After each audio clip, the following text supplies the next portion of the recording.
বেগম খালেদা জিয়ার সাথে একাই প্রায় 2 ঘন্টা আমি কথা বলেছিলাম। আমার মনে হয়েছে বেগম খালেদা জিয়া কথা শোনেন আর শেখ হাসিনা কথা বলেন। বাংলাদেশের মুক্তিযুদ্ধটা 11টা সেক্টর নিয়ে যুদ্ধ না। যুদ্ধ করে নির্বাচনের রায় পৃথিবীর আর কোনো দেশে বাস্তবায়িত করে নাই, বাঙালিরা তা করেছে। শেখ হাসিনার কথা মতোই জিয়াউর রহমান একজন বাংলাদেশের শ্রেষ্ঠ সৎ মানুষ। প্রথম যে প্রশ্নটা এখন ঘুরাঘুরি করতেছে অতি সাম্প্রতিক সময়, সেটা একজন মুক্তিযোদ্ধা, বীর মুক্তিযোদ্ধাকে এই প্রশ্নটা করাটা আমার জন্য অনেকাংশে বিব্রতকর। তারপর করতে হয়, যেহেতু সামাজিক মাধ্যমে এটা চলছে যে মুক্তিযুদ্ধে 30 লাখ শহীদ, 3 লাখ মা-বোনের ইজ্জত হানি, এটা নিয়ে এখন ব্যাপক বিতর্ক। এখন না, এটা আমরা অনেক বছর যাবৎ শুনে আসছি। কেউ কেউ ব্যাখ্যা দিচ্ছে, কেউ কেউ প্রমাণ দিচ্ছে, কেউ কেউ আবার বলতেছে যে এত সংখ্যায় শহীদ হয়েছে বা হয়নি। তো আসলে আপনার একটা পারসেপশন আমরা শুনবো। কেউ কেউ আবার 11টা সেক্টরের ব্যাখ্যা দিয়ে বলে যে একটা সেক্টর 10,000 যদি মুক্তিযুদ্ধ হয়, তাহলে সব মিলে 1,10,000 বা 20,000 মুক্তিযুদ্ধ হবে, সেখানে 30 লাখ কিভাবে শহীদ হবে, অথবা সাধারণ মানুষ এত মারা নাই। বিভিন্ন রকম ব্যাখ্যা আমরা দেখছি, যদি একটু বলতে আপনার বিষয়। আপনি যে প্রশ্নটা এখন করেছেন যে 30 লাখ শহীদ হয়েছে কিনা, কেউ কেউ প্রশ্ন করছেন। 11টা সেক্টরে যদি 10 লাখ করে যোদ্ধা, 10,000 করে যোদ্ধা হয়, তাহলে কজন মারা যেতে পারে? বাংলাদেশের মুক্তিযুদ্ধটা 11টা সেক্টর নিয়ে যুদ্ধ না। বাংলাদেশের যুদ্ধটা জনযুদ্ধ। বাংলাদেশের যুদ্ধটা একটা মেসাকার। যুদ্ধের চাইতেও বড় কথা এখানে গণহত্যা। পাকিস্তানিরা কাউকে জিজ্ঞাসা করে হত্যা করে নাই। এখন যদি বাংলাদেশের নাগরিক যারা যেভাবেই হয়ে থাক, তাদের যদি এ প্রশ্ন হয় যে 30 লাখ মরে নাই, 29 লাখ মরেছে, 30 লাখ মরে নাই, 30,000 মরেছে, তাহলে তারা কি বুঝাতে চান? আমার কাছে কিন্তু একটা মৃত্যুই সারা জগৎ মৃত্যুর সমান। কারণ আমি কোরআন পড়েছি। কোরআনে সূরা মায়দার মধ্যে লিখেছে 32 নম্বর আয়াতে যে তুমি যদি বিনা কারণে একজন লোককে হত্যা করো, তাহলে তুমি সারা সৃষ্টি জাহানকে হত্যা করলা। আমি আল্লাহর কোরআনের চাইতে কারো বক্তব্য বড়, এটা আমি বিশ্বাসও করি না। আমি একজন মুসলমান হিসাবে আল্লাহ রসুল কোরআন মেনে আমি এত দূর এসেছি, বাকি পথটাও আমি কোরআন আল্লাহ রসুলকে মেনেই আমি যাব। আবার আল্লাহ ওই মাইদাতেই বলেছেন যে তুমি যদি একজন মানুষকেও বাঁচাও, তাহলে তুমি যেন সারা জাহানকে বাঁচালে। সেই দৃষ্টিকোণ থেকে বলবো যে যারা এটা এখন আলোচনা করেন, তারা হয় মায়ের পেটে ছিলেন, আর যারা ওই সময়টা দেখেছেন তারা রক্তের সাথে বেইমানি করতে চাচ্ছেন। এটা ওনারা বলতেই পারেন যে একেবারে 30 লাখ, 31 লাখ যে হবে না, এটাও বলতে পারে না। 29 লাখ যে হবে না, এটাও বলা যায় না। কিন্তু যতটা রক্ত দিলে পাকিস্তানের মতো একটা দানবীয় শক্তি পরাজিত হতে পারে, তার চেয়ে বেশি রক্ত বাংলাদেশের সাধারণ মানুষ দিয়েছে। এবং এটাকে সেক্টরের যুদ্ধক্ষেত্র বলে চালিয়ে দিলেই বাংলাদেশের মুক্তিযুদ্ধকে তুলে ধরা হবে না। এবং বাংলাদেশের মুক্তিযুদ্ধ ছিল সারা পৃথিবীর পশু শক্তির বিরুদ্ধে এবং তাদেরকে আমরা পরাজিত করেছিলাম। সেই জন্যে সেই শক্তি এখনও আছে, তারা এখনও আমাদের চাইতে শক্তিশালী। সেই জন্য তারা চেষ্টা করবেই আমাদের নানা প্রশ্নের সম্মুখীন করার। ৭১-এ একজন যদি মরে থাকে তাহলে আমার কাছে ৩০ লাখ, ৩০ লাখ মরে থাকলেও আমার কাছে ৩০ লাখ। সেই জন্য বলছি, যারা এটা করছেন তারা দেশের ক্ষতি করতে পারবেন না, বরঞ্চ তারা নিজেরাই ক্ষতিগ্রস্ত হবেন। আচ্ছা, কিন্তু মানে এই সংখ্যা নিয়ে কেন মানে দুই পক্ষ, মানে যারা এখন করতেছে প্রমাণ করতে চাচ্ছে আপনার উচিত তাদেরকে জিজ্ঞাসা করা। আমি মুক্তিযুদ্ধে বিশ্বাস করি, আমি মুক্তিযুদ্ধ করেছি। মুক্তিযুদ্ধে সেনাবাহিনীর চাইতে, আমার চাইতে এদেশের সাধারণ মানুষের ১০০০ গুণ বেশি অবদান।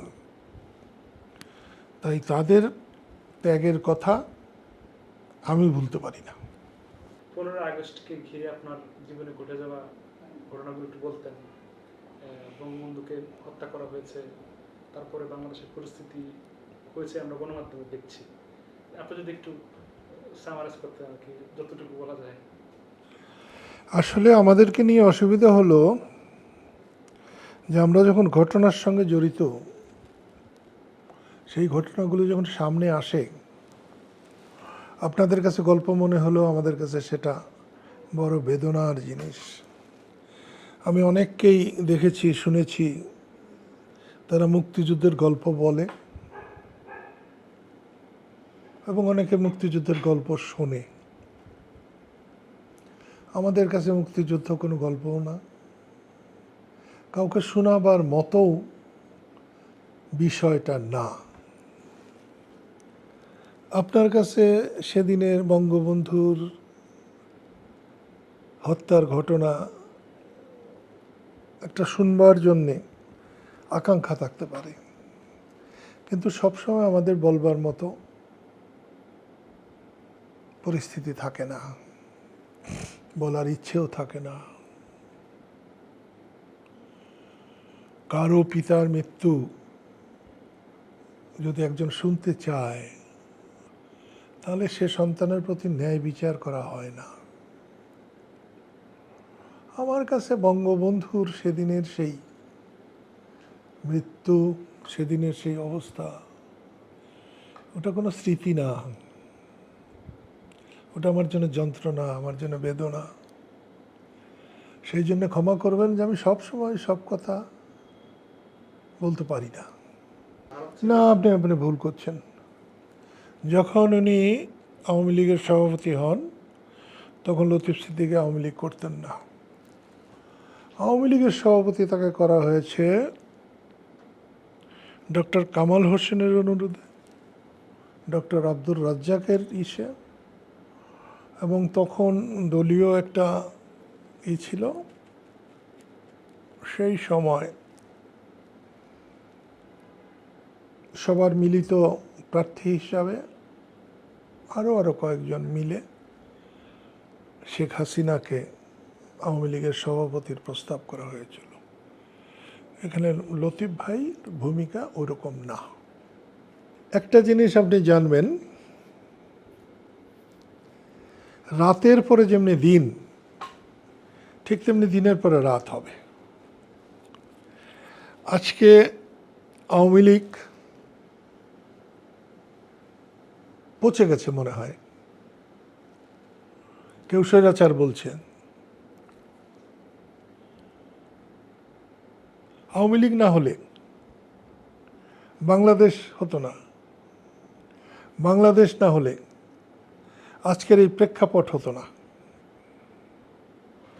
আওয়ামী লীগ আর শেখ হাসিনা কখনো এক না।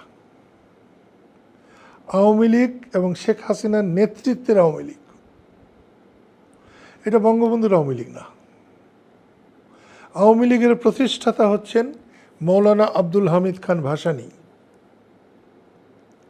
আওয়ামী লীগের প্রতিষ্ঠাতা সাধারণ সম্পাদক হচ্ছেন শামসুল হক। বঙ্গবন্ধু শেখ মুজিবুর রহমান তখন ছিলেন যুগ্ম আহ্বায়ক, যুগ্ম আহ্বায়ক না, জয়েন্ট সেক্রেটারি, 3 জন জয়েন্ট সেক্রেটারির মধ্যে উনিও ছিলেন একজন।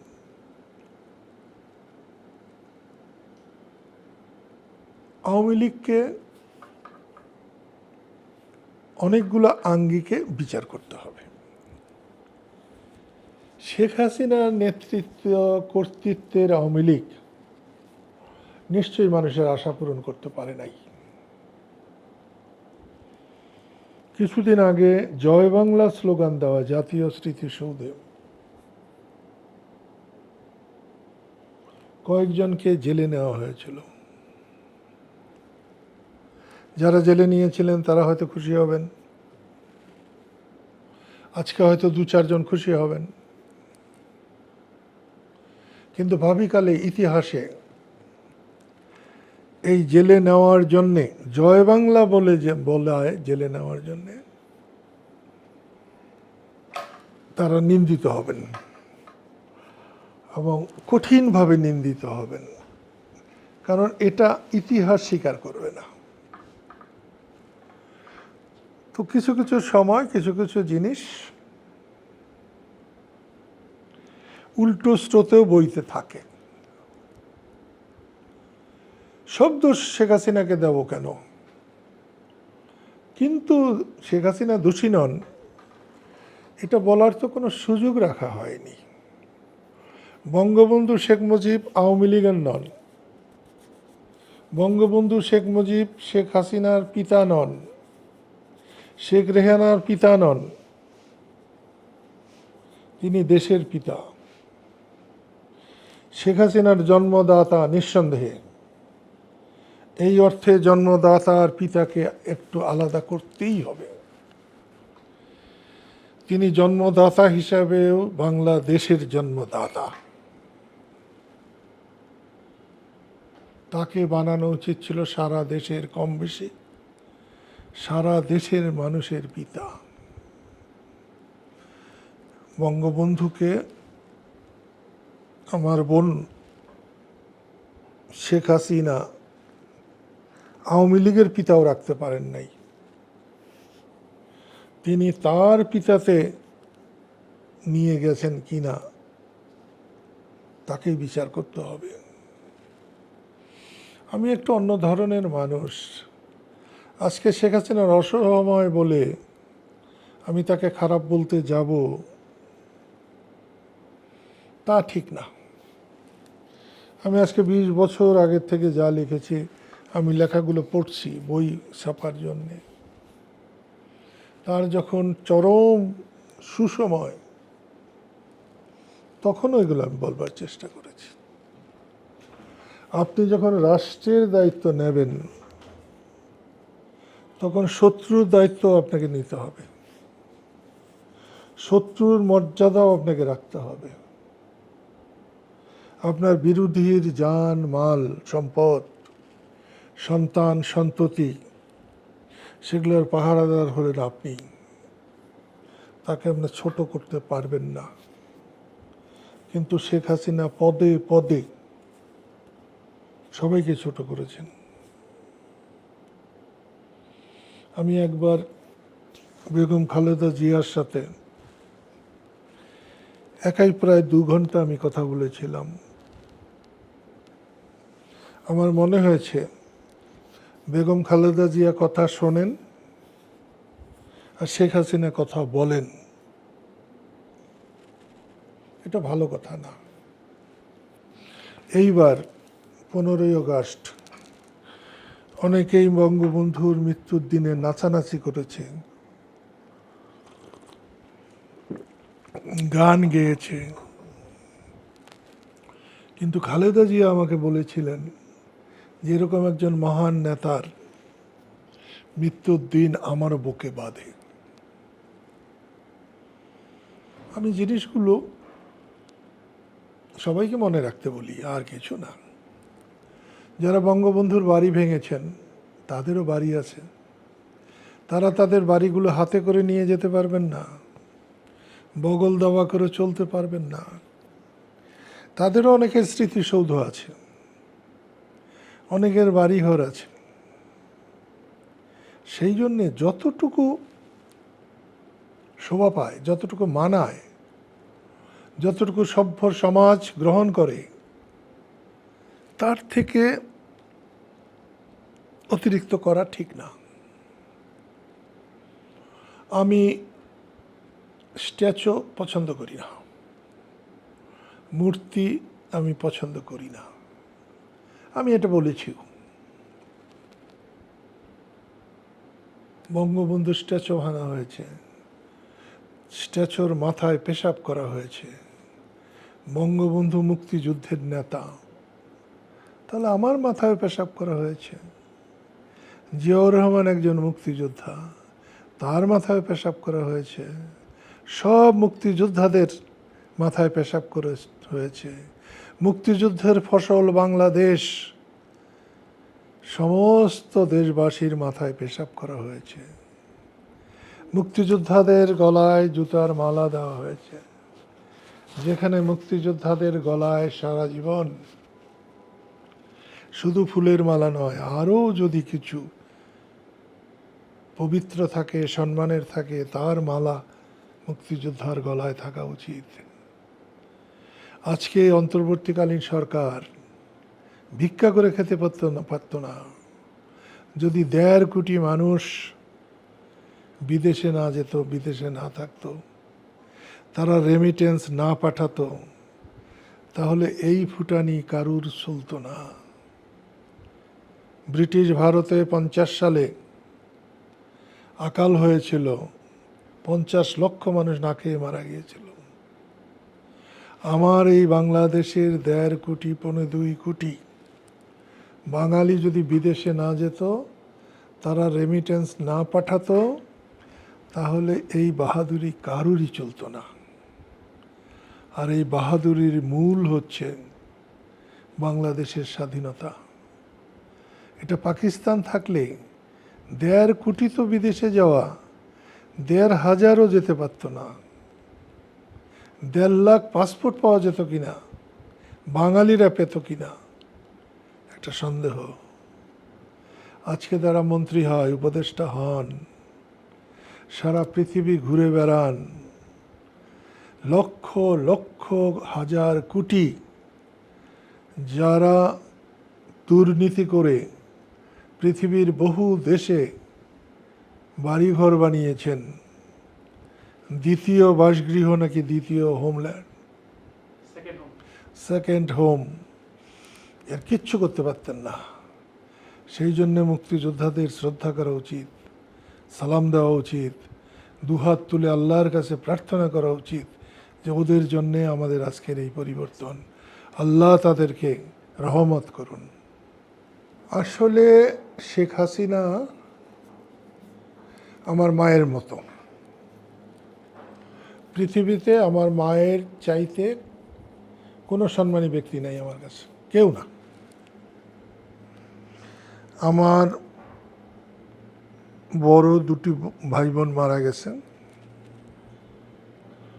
আমার ছোট সন্তানের মতো 3টা বোন আছে, কিন্তু আমার কোনো বড় বোন ছিল না, তার অভাব ছিল। শেখ হাসিনা আমার যে জন্মদিন এখন দেখা যায়, তাতে উনি 3-4 মাসের ছোট আমার থেকে। আমি তাকে না হলেও শতবার পায়ে হাত দিয়ে সালাম করেছি। সেটা রাজ দরবার,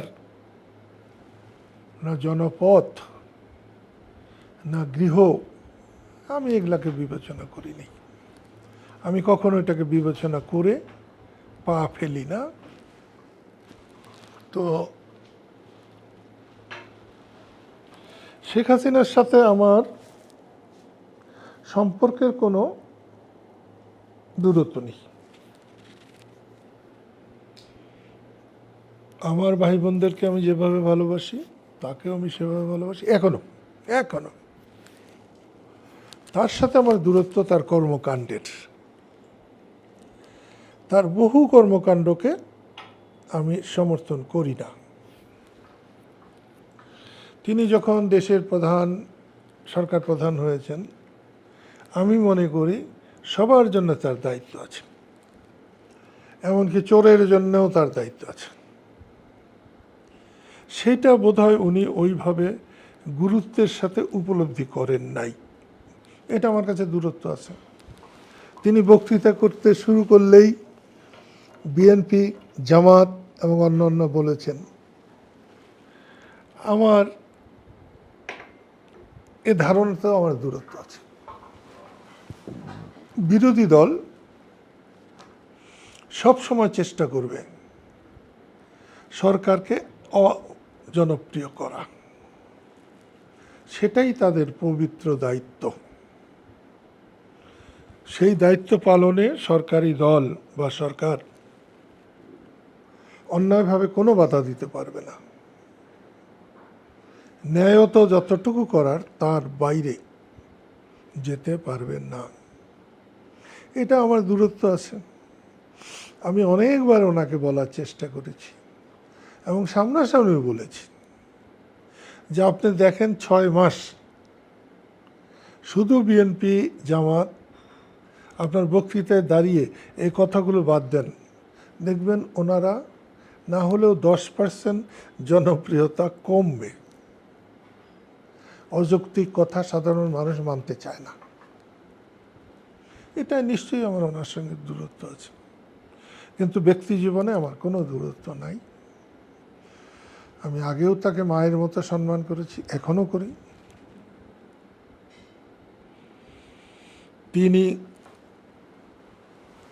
তাকে দেশ থেকে বের করে দেওয়া হয়েছে,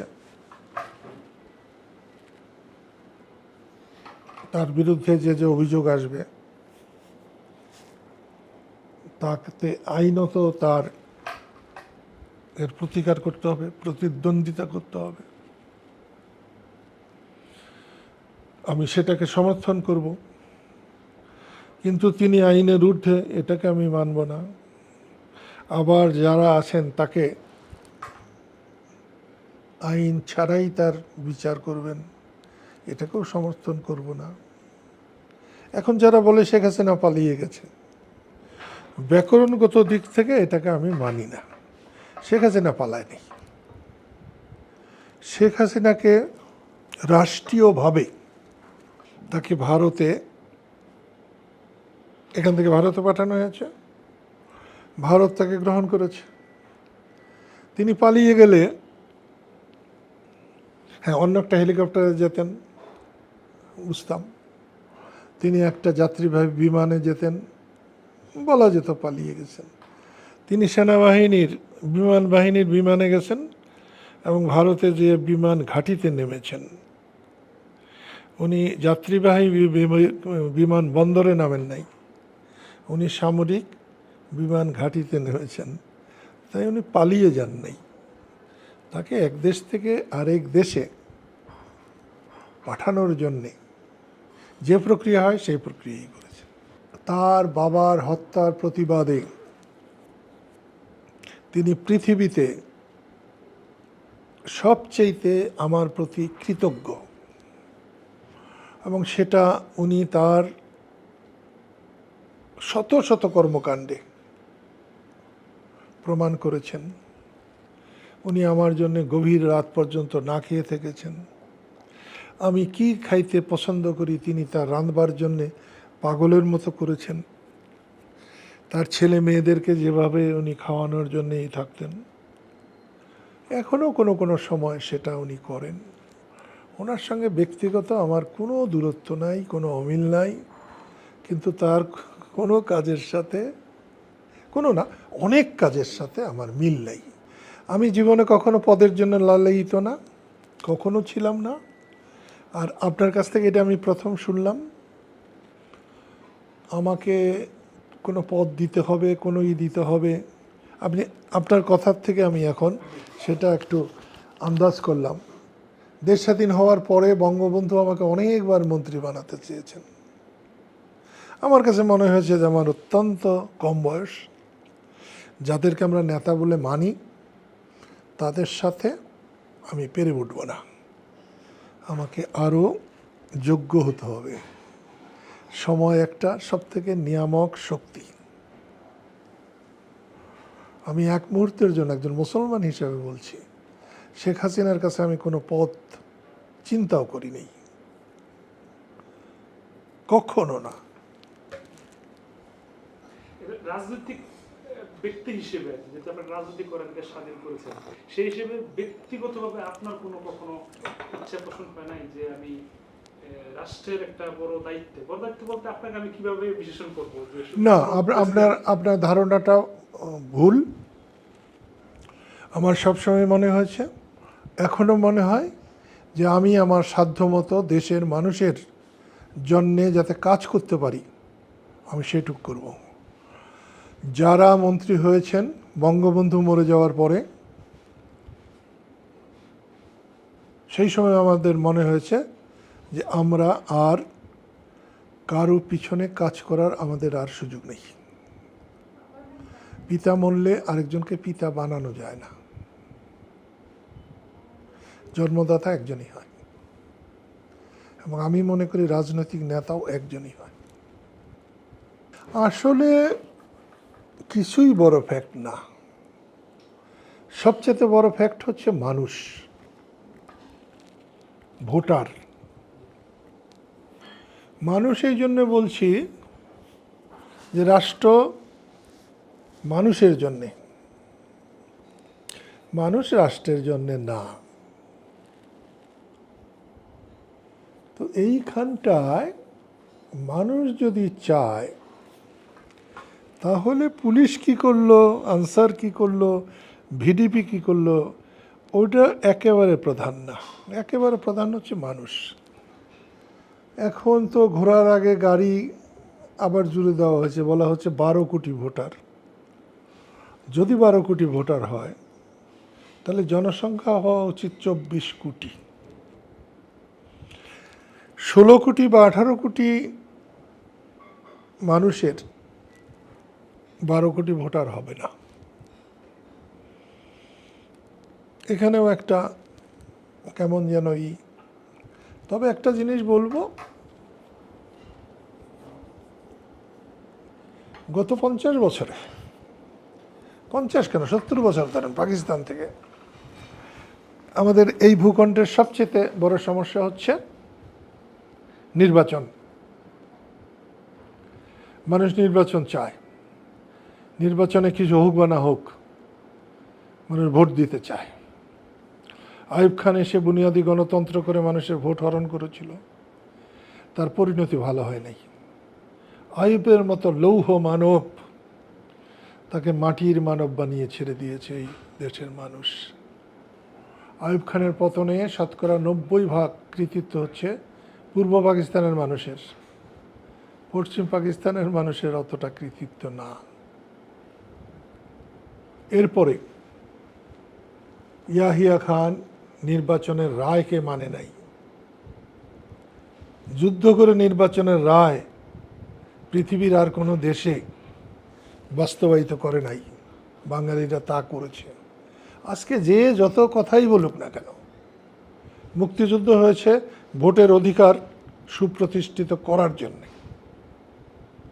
বঞ্চনা ছিল, অবিচার ছিল, কিন্তু ভোটের নির্দেশ মানুষের চাওয়াকে ওরকমভাবে পদদলিত না করলে ওই সময় পাকিস্তান ভেঙে যেত না।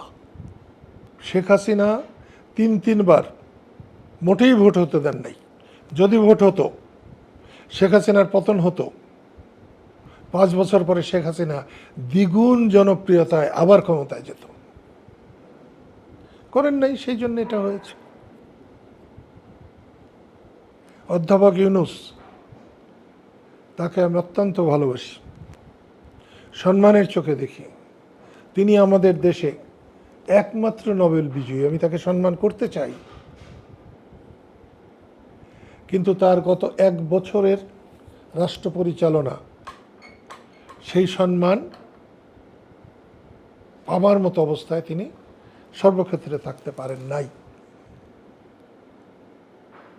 বঙ্গবন্ধুর বাড়ি ভেঙেছেন, এটা যদি ওনার জ্ঞাতসারে হয়, ওনার অনুমোদনে হয়, তাহলে উনি এক সময় পৃথিবীর সবচেয়ে নিন্দনীয় ব্যক্তি হবেন। আর এটা যদি উনি ফিরাতে না পেরে থাকেন, সেটা অন্য ব্যর্থতা।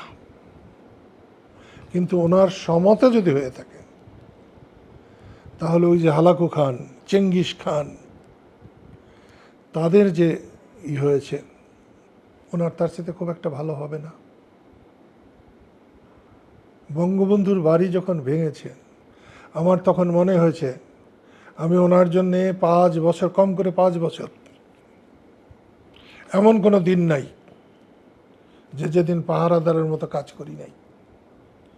তা না হলে ওনার অর্ধেক গ্রামীণ ব্যাংক মাটির নিচে মিশিয়ে দেওয়া হতো।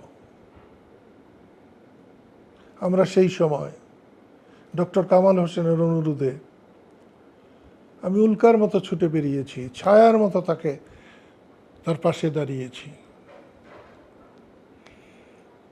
আজকে 1 বছর কয় মাস, 1 মাসের মতো, 1 মাসের মতো আমরা একটা নিবন্ধিত দল, তারা বলছেন সব দলের সঙ্গে আলোচনা করছেন। আমাদের তো একবারের জন্য টাকা হয় নাই। তাহলে কি আমাদেরকে উনি বা ওনার অন্তর্বর্তীকালীন সরকার খরচের খাতায় ফেলে দিয়ে রেখেছেন?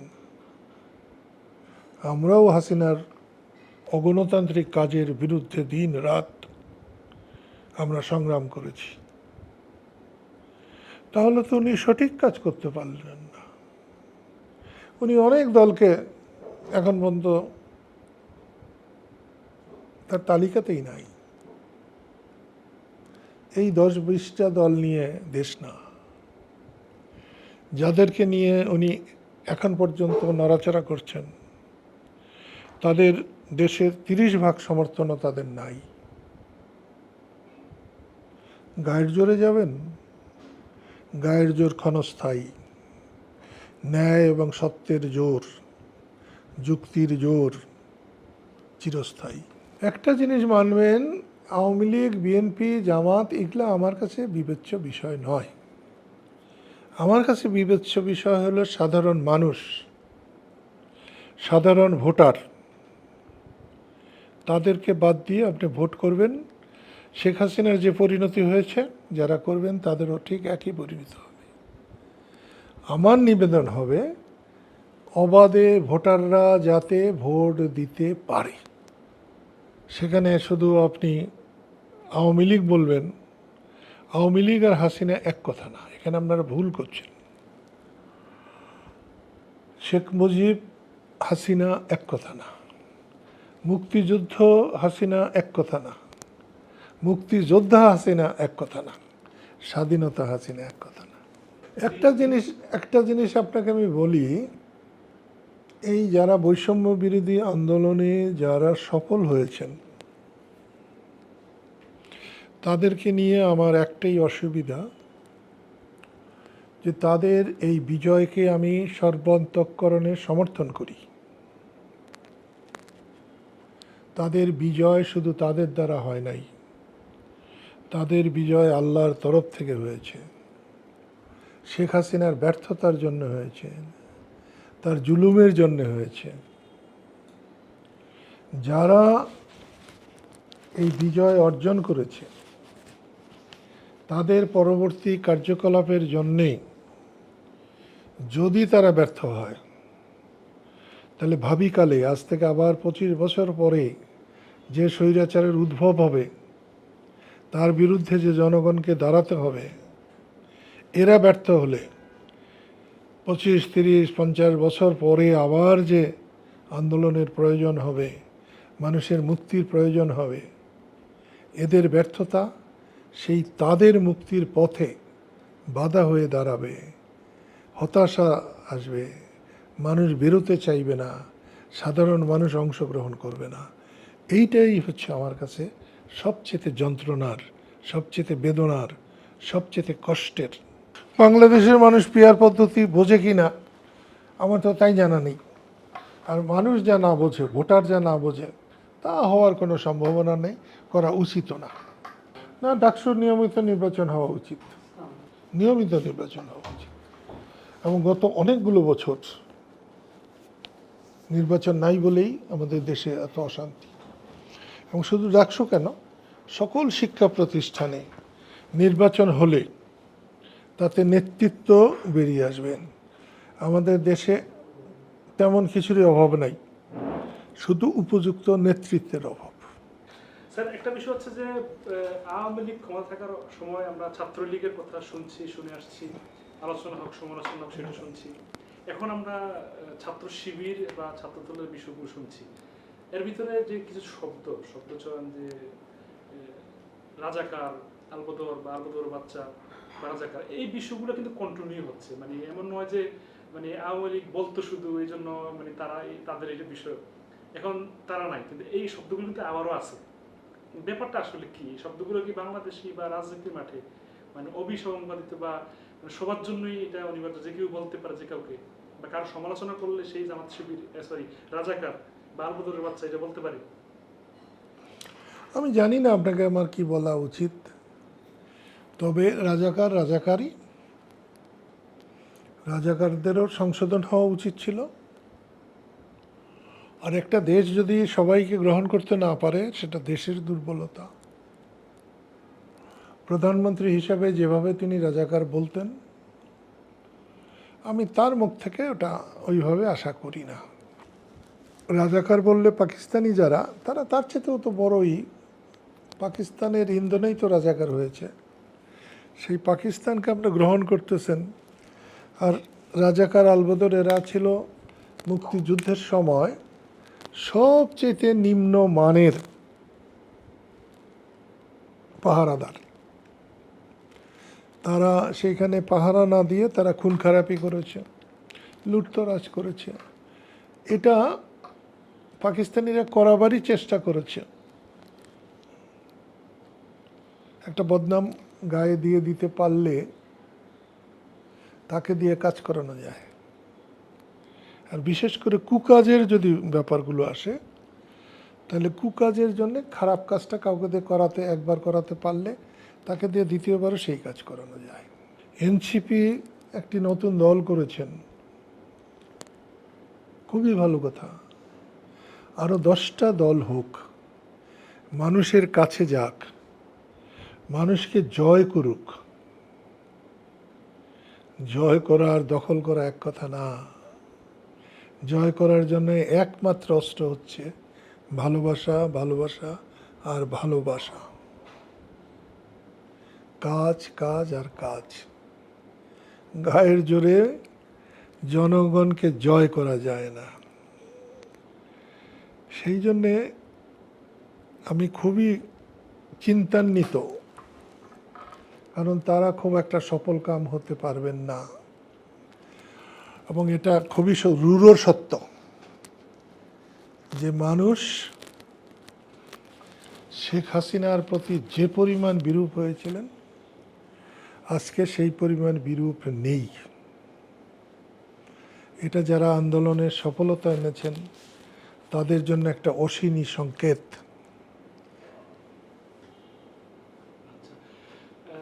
জামাতের কার্যক্রম বা নির্বাচনী প্রক্রিয়া বা তারা পিএর পদ্ধতি চাচ্ছে একটা বিষয়, আর 5ই আগস্টের পর তাদের যে সভা সমাবেশ বলি বা নির্বাচনী প্রক্রিয়া বলি বা কার্যক্রম বলি, এগুলো নিয়ে আপনার প্রতিক্রিয়া? জামাত একটি প্রায় ক্যাডার ভিত্তিক শক্তিশালী সংগঠন।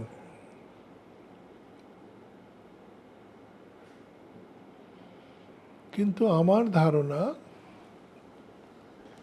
আমি মনে প্রাণে বিশ্বাস করি, মুক্তিযুদ্ধের ভুল যতক্ষণ পর্যন্ত তারা অকপটে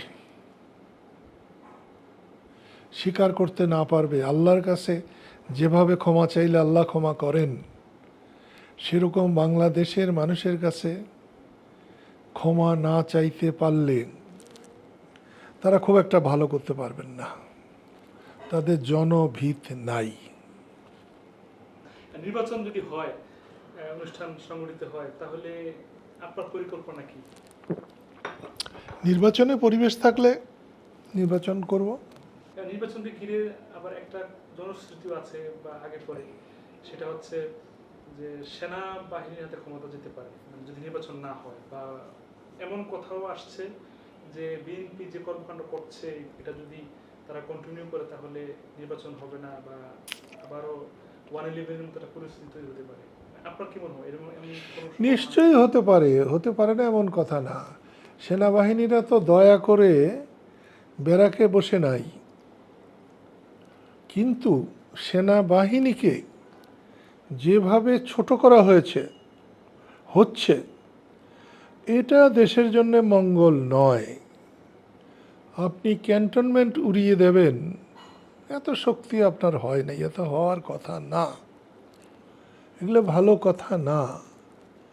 ক্যান্টনমেন্টে শুনছি 600 কতজনকে আশ্রয় দিয়েছিল, এটা খুব ভালো কাজ করেছে।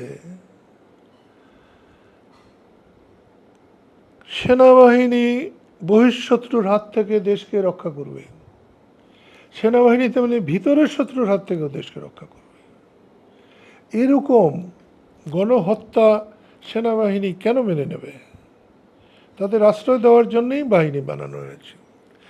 আজকে বর্তমানের কারণে হয়তো এটাকে নিয়ে আলোচনা হচ্ছে না, কিন্তু ভাবিকালে বাংলাদেশের সেনাবাহিনীকে নিয়ে হাজার বছর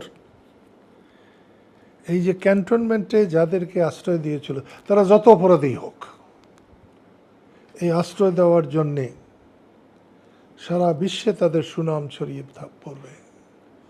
এবং এই যে এরা শান্তিরক্ষী বাহিনীতে কাজ করে, এক্ষেত্রেও তারা এর প্রচুর প্রশংসা পাবেন। এই জন্যে আমি জানি না যিনি এখন বর্তমান সেনাপ্রধান, তাকে আমি খুব ভালো করে চিনি না, কিন্তু তার আত্মীয় স্বজন, বাবা, দাদা, এদের আমি সবাইকেই চিনি।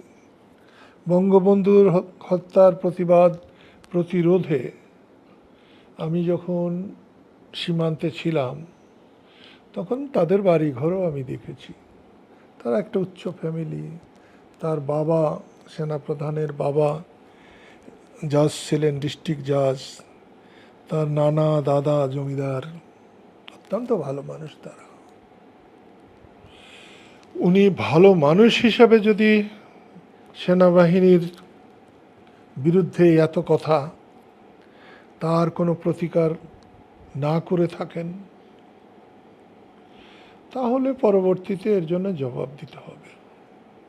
আজকেও সেনাবাহিনী প্রধানের আমি একটা পত্রিকায় দেখলাম যে উনি বলেছেন যে এই যে উল্টোপাল্টা কথা যারা বলেছে ওরা বাচ্চা হিসাবে বলেছে, পরে ঠিক হয়ে যাবে। লজ্জিত হবে। তো হতে পারে ওনার কিন্তু সেনাবাহিনীর জন্য এরকম লজ্জিত হওয়ার কোনো মানে হয় না। সেনাবাহিনী পৃথিবীতে অনেক সেনাবাহিনী রাষ্ট্র জন্মাবার পর হয়, আর আমাদের সেনাবাহিনী রাষ্ট্রের জন্মের আগে হয়েছে। আমাদের সেনাবাহিনী মুক্তিযোদ্ধারা রাষ্ট্রকে জন্ম দিয়েছে, তাই আমাদের সেনাবাহিনী আর অন্য দেশের সেনাবাহিনীর পার্থক্য আছে। এবং বঙ্গবন্ধুর হত্যার মধ্য দিয়ে সেনাবাহিনী মানুষের কাছে যেভাবে নিন্দিত হয়েছিল, শেখ হাসিনার পতনের পর বা পতনে সেনাবাহিনী যে মানুষের উপরে গুলি চালায়নি, তার অনেক এদের বদনাম দূরীভূত হয়ে গেছে। এখন সেনাবাহিনী যদি মানুষের আস্থা অর্জন করতে পারে, সেটা হবে তাদের জন্য আশীর্বাদ। একটা বাহিনীর সবচেয়ে শ্রেষ্ঠ সম্পদ হচ্ছে দেশের মানুষের ভালোবাসা, দেশের মানুষের আস্থা। তার অনেকখানি এই সেনাবাহিনী অর্জন করেছে। এক্ষেত্রে একটা জিনিস বলবো, রাজনৈতিক দল হিসাবে বিএনপি, আওয়ামী লীগ রাজনৈতিক দল, জাতীয় পার্টি একটা মাঝখানে সত্যভোগী একটি রাজনৈতিক দল। তারাও একটা বেশ ভালো দল হতে পেরেছিল, কিন্তু তাদের ন্যায় নীতি এত দুর্বল এবং গত 15-16 বছর তারা শেখ হাসিনার সঙ্গে অনেক ক্ষেত্রে ন্যায় নীতির প্রশ্ন চিন্তাই করেনি, তারা সুবিধা নিয়েছে, এই জন্যে তারা ক্ষতিগ্রস্ত হয়েছে। একটা জিনিস আপনাকে বলবো, আজকে এসছেন, শেখ হাসিনা বহুবার জিয়াউর রহমানকে টিটকারি দিতে গিয়ে বলেছেন যে জিয়াউর রহমান কি রেখে গেছে, ভাঙ্গা সুটকেস আর ছেঁড়া গেঞ্জি। এটা কি বোঝায়? যে তিনি রাষ্ট্রপতি হিসাবে মারা গেছেন, তিনি কিন্তু রেখে গেছেন ভাঙ্গা সুটকেস আর ছেঁড়া গেঞ্জি। তাহলে তিনি সৎ না অসৎ? আপনার কি মনে হয়? এই ঘটনাটা যদি ঘটে যে একজন রাষ্ট্রপতি মারা যাওয়ার সময় তার সম্পদ হিসাবে ভাঙা সুটকেস রেখে গেছেন আর ছেঁড়া গেঞ্জি রেখে গেছেন, তাহলে কি তিনি অসৎ? সৎ ভাবা যায় আর কি, সৎ। সৎ ভাবা যায়? এটা কিন্তু শেখ হাসিনা বলেছেন বারে বারে। তাহলে শেখ হাসিনার কথা মতোই জিয়াউর রহমান একজন বাংলাদেশের শ্রেষ্ঠ সৎ মানুষ। তিনি এটা বলেছেন, শেখ হাসিনা এটা বলেছেন তার ছেলে তারেক রহমান এবং জিয়াউর রহমানের কি বলে বেগম জিয়ার হাজার হাজার কোটি টাকা সম্পদ দেখাতে চেয়ে। ঠিক আছে, তারেক রহমান অসৎ, খালেদা জিয়া অসৎ, তাহলে শ্রেষ্ঠ সৎকে বাংলাদেশে? শ্রেষ্ঠ সৎ জিয়াউর রহমান। তাহলে তার সততার পুরস্কার তো তাকে দিতেই হবে। যারা বঙ্গবন্ধুকে অসৎ বলেছিলেন, তার মৃত্যুর পরে আজ পর্যন্ত ভাঙ্গা সুটকেস না হয় না ছিল, কিন্তু কিছুই বের করতে পারেন নাই। লন্ডনে, আমেরিকায়, ফ্রান্সে, জার্মানি, জাপানে বাড়ি ঘর বের করতে পারেন, কোটি টাকার ব্যাংক ব্যালেন্স বের করতে পারেননি কেউ। ২৭,০০০ সর্বমোট টাকা, ওই রকম একটি দুর্বার গণ আন্দোলনের নেতা যিনি একটা দেশকে স্বাধীন করেছেন, আমেরিকার মতো একটি শক্তিকে পরাজিত করেছেন, সারা পৃথিবীর শক্তিকে পরাজিত করেছেন। চীন তখন ছিল আমাদের প্রধানতম শত্রু, তাকে পরাজিত করেছিলেন। সেই নেতা মৃত্যুর সময় সর্বমোট সারা দুনিয়াব্যাপী তার ২৭,০০০ টাকা ছিল। তাহলে তিনিও একজন সৎ। আজকে শেখ হাসিনারও টাকার হিসাব নাই, তারেক রহমানের টাকার কি হিসাব আছে আমি করি না, খালেদা জিয়ার টাকার আমি হিসাব করি না। কিন্তু একটা জিনিস বলবো, শেখ হাসিনা ক্ষমতায় থাকতে তারেক রহমানের বক্তব্য নেতার বক্তব্যের মতো মনে না হলেও শেখ হাসিনা চলে যাওয়ার পর এই 11 মাসে তারেক রহমানের কোনো বক্তব্য কোনো জাতীয় নেতার বক্তব্য নয় এমন মনে হয় নাই আমার কাছে। তাহলে তিনি তার অনেক ডেভেলপড হয়েছে, জাতীয় নেতার কাতারে তিনি অনেকটা উঠে এসেছেন। তবে আওয়ামী লীগ 16 বছরে যা করেছে, বিএনপি যদি 12 মাসে তার দ্বিগুণ করে, 3 গুণ করে, তাহলে পরিণতি কি হবে? পরিণতি একই হবে। আমার মনে হয় তারেক রহমান এটা বুঝতে পেরেছেন এবং তিনি প্রচুর চেষ্টা করেছেন। বিএনপির অনেক বড় বড় নেতারা, তারাও তাদের তৃণমূল পর্যায়ের কর্মীদের সামাল দেওয়ার জন্য চেষ্টা করছেন, কিন্তু দুর্ভাগ্যের যে সামাল দিতে পারছেন না। মানুষ তাতে কিন্তু সাংঘাতিকভাবে শঙ্কিত, চিন্তিত, এবং এখান থেকে মানুষ মুক্তি চায়।